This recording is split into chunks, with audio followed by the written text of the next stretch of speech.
Cool. Hi, Alex. How are Hey, ya? good. How are you? Doing well, doing well. Happy to have you here. Grow, Grit, Fit. I love that name. That's such a fantastic name. Thank you. The way it came about was I like alliteration, I guess, because I wanted it to sound like I don't know. And then I like grit. Grit is a word that I think is very important Yeah, just to kind of show like people overcoming anything and everything. So right. I'm assuming you read the Angela Duckworth book, I Grit. have not. Oh, you should. It's so amazing. It's all about grit and how to get it and what it is and what it isn't. And it's amazing. Okay, I will add Um, it to my list for yeah, sure. yeah.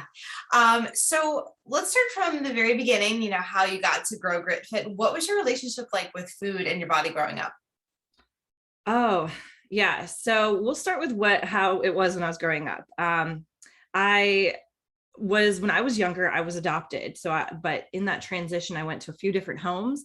And when I was finally adopted by my current adopted parents, I had an eating disorder. Like I was eating out of feelings.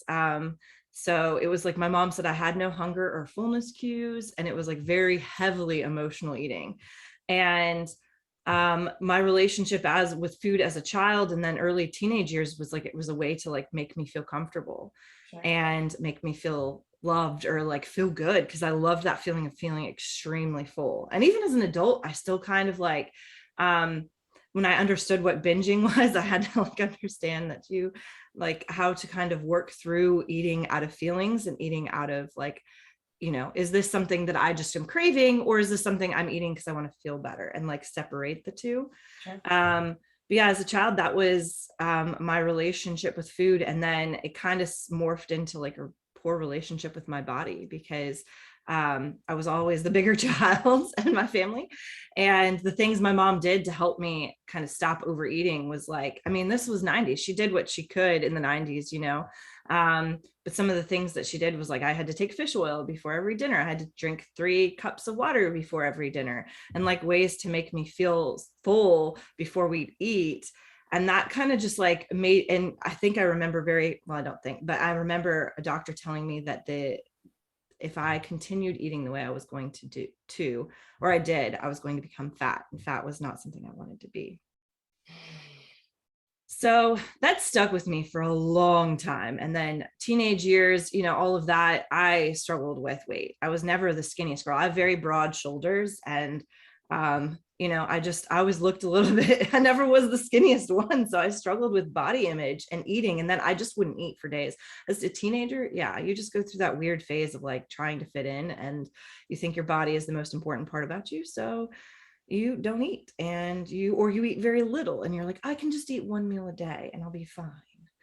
um it wasn't really until I was an adult though, and I'm gonna actually put a year at 30 so that's like 5 years ago, that I started to really understand that I had a very poor relationship with food, and a poor relationship with my body. And it was it kind of came out of all the running that I was doing. I think if you've been on my page, like I was a marathon runner. I ran 3 marathons, like, and through that process, I learned that I had a bad relationship with my body, deeper than like trying to always fix it. But then, you kind of see your body fluctuate through that process of like, I'm running, all these miles, and I'm like either dropping weight and then I'm gaining 30 pounds back. And I saw it just keep getting worse with every marathon. And I was like, what is going on? I'm doing something wrong and I don't know what it is. And I feel like just kind of going to that point of desperation where I was like, and age, like I was starting to age, and there are some things that just kind of happen to your body naturally. Um, that I finally was like, I need to kind of really dig into my relationship with myself, and my relationship with food, and figure out how to like, and workouts and stuff like that, and how to kind of marry them together. Like, this is, instead of hating my body and constantly pushing my body and trying to change my body, maybe there's something better out there. And that's kind of how we ended up at Grow Grit Fit. I started looking into health and wellness courses, started taking certifications. I got my certified personal trainer, and just learning all about how food and exercise works. And also then marrying it with that body image component of like, you're not doing this to change your body. You can love your body. You don't even have to like love every part of your body. You can just love who you are and like who you are on the inside, and that will radiate and let you appreciate who you are on the outside. And It's that's funny where that we you are said today. that. Yeah, because I said the other day, because it's Body Appreciation Week. So I said the other day how like I was a big body checker. I had body dysmorphia, and I would, check I would like lift up my shirt like all the Mm, time. And it was like a snowball effect. The more I did it, the more I wanted to keep doing it. And now it's to the point where like I don't want mirror avoidance either. So I'll like right before I do a workout in the morning, I'll just like take a look at how like what everything looks like. And I find that when I say something to myself in the mirror while looking at myself that's positive but has nothing to do with my body, what yes. I see is actually better. Because what's seeing isn't always believing, especially with something like body dysmorphia. You don't really see what's truly there No. because you have all these internal messages. But going back to what your story, I find it so interesting, the component of adoption and how that might have, and then foster life, how that might have impacted. Was it maybe like a sense of control, or and also what you said, like the absence of love, almost? Yeah, I think it was a little bit of both. I know I have issues with control as an adult, so I'm assuming I probably had some of that as a child. Um, and I feel like I couldn't control making when and like as when you're going, I went through 5 different foster homes before I was officially adopted. So and not actually having that initial, relationship with your mom, in the beginning of being held and like, so whatever attachment slash kind of thing that came out of that led me to find that the only way I could get that feeling or like know it was in my control, because I just apparently didn't trust humans as a child. Like my mom said I didn't really connect with them, but I really loved food. And so it was like a struggle for me to, kind of open up myself and have a relationship with my parents as a kid because I just didn't feel safe. So it was a little bit of like, this is how I feel safe. This is how I feel comfortable. This is how I feel good. And it was all food related. I think a lot of people who are listening who either also come from a foster background or who have maybe negligent parents who just aren't around to give them that love, I think they'd really resonate with that. And probably have some similar situations going on. Now, you said with Grow Grit Fit, you have the nutrition component, you have the fitness component, and then you marry it with body image. So, can we just define for everybody what body image is? Yeah. So body image is coming to I think of it as coming to a relationship with yourself and your body. Seeing yourself as who you are on the inside, kind of reconnecting with that, because I feel like a lot of us, and the way that our society works, we are disconnected from who we are on the inside. I know I was for a long time. I was really good at putting a great image out there, and I had like, but on the inside, I just didn't feel whole. And I've had clients tell me that that's a big reason why they reached out to me, is they felt like something was missing. And you can be doing all the right things in fitness and nutrition and just have that one component of not feeling yourself or whole, or knowing like, what do I like to do? How do I like, what is self-care? What is so body image is like understanding how to take care of yourself and like, and appreciate yourself and love yourself internally and externally. And then that flows like through, I think, through food and fitness and stuff like that. But usually it's like somebody has to start with food, maybe if that's their biggest hang up or their biggest issue, or fitness if that's like where they're struggling with the most. And then we can tap into body image. It's like it's taking small chunks of it at a time and figuring out where your biggest struggle is, or where you're like not necessarily feeling like you're in control in a way, because that's what people want to feel when it comes to like body image, and why weight loss is such a big thing, is it's a form of control, or like feeling like you can take control of something. And body image is there's so much components of body image that you can't control. Like, I mean, there's genetics and there's other components that are out of your control. So how to let go of that part of control while still treating yourself and loving yourself and accepting yourself. So Right. Yeah, it's a dichotomy. There's so much nuance to it, and I love that you said that. Even though it's called body image, people assume it's just about the external body, but it's also about what's inside the body as well. It all kind of works together.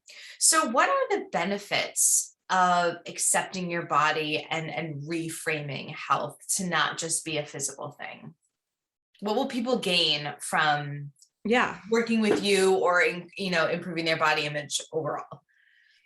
Yeah, I think for me, and I'm just going to use my own experience because I'm my biggest client. Okay. For me, it was just being able to let go of my idea or need to be perfect and to appear to everyone as this really perfect, like, and individual. And it opened up relationships. I think the biggest thing for me is where it impacted me the most was opened up my relationships with my husband, with my friends, because I was connected with myself finally. Like I knew what things I liked. I knew what brought me joy. I knew how to set boundaries for myself and say no to certain things that doesn't, like, it's just this reconnecting and being okay with who you are that just opens up this world of like self-compassion for yourself. And then it allows you to have deeper relationships with people around you, allows you to communicate better. You feel comfortable in your job. You can start to explore options. It just gives you that it's freedom. And I know it sounds so magical. Like when I describe it, sometimes I'm like, it sounds like a fairy tale, but it doesn't mean everything in your life is going to be perfect. You just are in such a better place with who you are that you can kind of just go with the flow of things and let things happen. And you feel better about where you're at because you're not constantly trying to change or be something you're not. Right. And that's like the biggest, like, overall thing that I think comes from really working on it. I agree. This whole idea that, it does sound magical and freeing and amazing, and it is, but that's not to say you won't have a bad body image Oh yeah. day, or you won't have negative emotions, or get pissed or sad or cry. It's like, it's all part of it. It's just, how to deal with that better. Like I have days where, yeah, I have bad body image days, but I know the things to say to myself. I know how to talk to myself. I know what behaviors not to indulge in. So you're just a better human being. And like you said, the body stuff gets better, but that radiates out into feeling more confident with your relationships, feeling more confident at work, feeling confident, setting up boundaries with other people that need boundaries with you. That's fantastic. So what exactly do you offer your clients? Yeah, so right now I have what's called Brave Body Beginnings, which is a customized, Alliteration. it's there again. um, but yeah, it's a one-on-one coaching course designed, and the way I did it was it's very customizable. I have, it's not 90 days, so 3 months, but and there's certain things we do. There's like certain meditations and stuff like that we do together. Me leading and kind of walking you through some like mental rehearsal is what I call it, where you're kind of seeing this future vision of yourself and like letting go of some of the things that maybe you're holding back from. Um, but yeah, it's one-on-one, it's customizable. So, and that's why I say when we talk about like body image, there's not like one size fits all kind of scenario. And so with my course, it's like, what is your biggest struggle? Is comparison what you're struggling with when it comes to social media or when you're out with your friends? Are you body checking yourself and then body checking your friends? Like if that's the area, then we kind of need to steer a little bit different in how we talk and what we discuss, and the content needs to be different. So it's very customizable up to whatever, if it's food, like I said, or nutrition or working out, maybe. And you don't have to necessarily be like, I don't like have bad body image to join the course. It can be anywhere in the like the spectrum of like, I'm interested in body image, or like I kind of understand it. I feel good in my body, but I know that I'm struggling with some diet culture things that kind of keep me sometimes thinking negative thoughts. And I see the cycle, I want to stop the cycle. And that's the work that I can kind of do too. So it's all encompassing. That's great. But I love yeah. that. I love that. And I also really love that you seem to focus on helping millennials. That's what you said. Mhm. How do you think diet culture affects millennials differently? or maybe more so than other generations? Yeah. So I think for millennials, we all grew up in the 90s when the low fat diets and BMI was just part of our conversation. I mean, I know in my home, my mom did Atkins, she did any and every diet, and that was just part of like, and very early on, she put me on a diet because it was like, be careful, thin's what you want to be. Like, you don't want to end up like me. And I feel like it was such a common thing in the households that millennials grew up in. And then you put in the advent of social media, and now we're like, maybe we didn't necessarily have like the perfect Kardashian body when we were younger, and now we're just like, we feel the pressure, so it's like to conform. And I watch TV that's like geared towards our age group, and I notice a lot of it's like, if you don't take care of yourself, then there's this cute little girl who comes over and she takes your husband away. And like, this is the kind of like messaging we are fed with and have been fed with for years. And so for millennials, I feel like it's just kind of coming to, or deconstructing those beliefs that we've heard, that we've had our parents say, doctors say, and kind of embrace this idea of like, what is body diversity? How does that impact me? And it's okay to like be in the body that I'm in the size that I'm in, and still feel comfortable in it and not have to change. Like I said, I think it comes just from the 90s, when I know it was all around where I grew up. I'm assuming you probably had a very similar experience. Yep. Yep. And it's so interesting.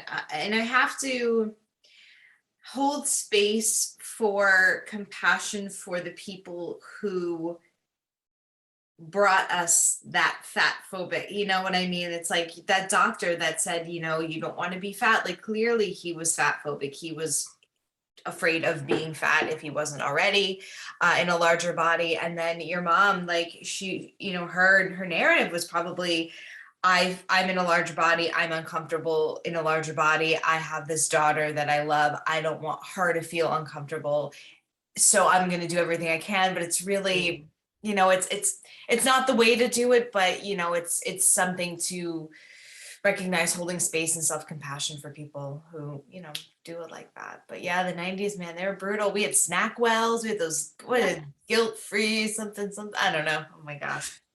Snack wells, the 100-calorie snack thing, still like, they got me for so long. I thought I can't even. I know, it's terrible. But at the same time, which is so funny, is that was the advent of all this processed food. Like, it was like Dunkaroos and Gushers and like all this crazy, I don't even know what it was made of stuff. And not that that's bad that you can't have that, but it's just funny how there was this like polar opposites of the 90s. It's so funny.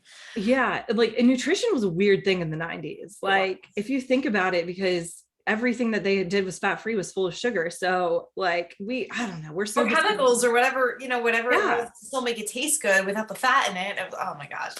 I mean, we ate TV dinners pretty frequently in my house. So like, that was just part of the culture too. And so it's weird to kind of like be so far removed from that. I don't obviously eat processed foods to that extent anymore, but it's like, it's just very interesting because that has impacted the way that our bodies process stuff, because we've been around chemicals for so long. It's just crazy when you think about it. So what is one takeaway strategy that listeners can take from this episode with regard to healing their body image? What's like one small thing they could do today? Yeah, I was thinking about that this morning, because I feel like when we talk about reconnecting with yourself, that seems so, like I said, it's kind of far off, and I don't know how to get started. And I think the biggest takeaway I can say to kind of start helping yourself heal is to reconnect with yourself in a way that's playful and fun, that you haven't done in a long time. And my one client who came to me and she's like, I just feel like something was missing and I didn't really know what it was. And I was like, well, what do you like to do? And I was like, what makes you happy? What makes you passionate? And she was like, I don't really know. And so we kind of walked through some different things that she could do. And like, it can go anywhere from like, maybe it's getting out and like trying rollerblading for the first time, or roller skating again like a kid. It's touching back to those like childhood memories that made you feel good. Maybe another way to kind of reconnect with yourself is like, maybe you enjoy helping people. And maybe right now, because of like all the craziness, you can't necessarily, but you could always write your neighbor a letter and just say like, hey, I was thinking about you today. left a card in your mailbox. There's ways to kind of like give yourself a little boost in confidence and in feeling good that doesn't have to be about changing your body. And when you can kind of tap back into that, that's like the beginning of opening yourself up to those good feelings and those great hormones that make you feel good, that will help you kind of be more open to like having grace and accepting your body and making small steps to get there. Right. Absolutely. I love that. I love, just one thing that I've been doing lately, because I've been kind of on that tap back into who I used to be, like just like tapping back into my childhood, my teenage years a little bit, just to inject more fun into life. And I noticed that listening to the music that I listened to when I was a teenager kind of transports me back there and just gives me like this levity that sometimes is missing. So yeah, I totally am on board with that for sure. And my last question that I ask everybody is, since this is the Finally Free podcast, what does it mean to you to be finally free? I feel like for me, it's feeling comfortable with who I am finally and tapping into. I mean, I don't think I would be here on this podcast today or like any podcast if I hadn't finally become free. Like I feel comfortable in who I am, and I feel like I can take on things that otherwise I probably would have been very nervous to do or like would have shied away from, because I'm just in a better place emotionally, physically, and you just feel good to be like, you know what, I can finally do something that I've always wanted to do or I've been scared to do, and here I am. And yeah, it's like a here I am moment. Yeah. Here I am, world, take it I'm away. here. Oh my gosh, Alex, thank you so much for being here today. Thank you so much for having me. All right, and everybody, if you enjoyed the conversation with Alex, check out the show notes, see everywhere she is, and hire her, hire this girl. Yes. All right, we'll talk soon. Bye.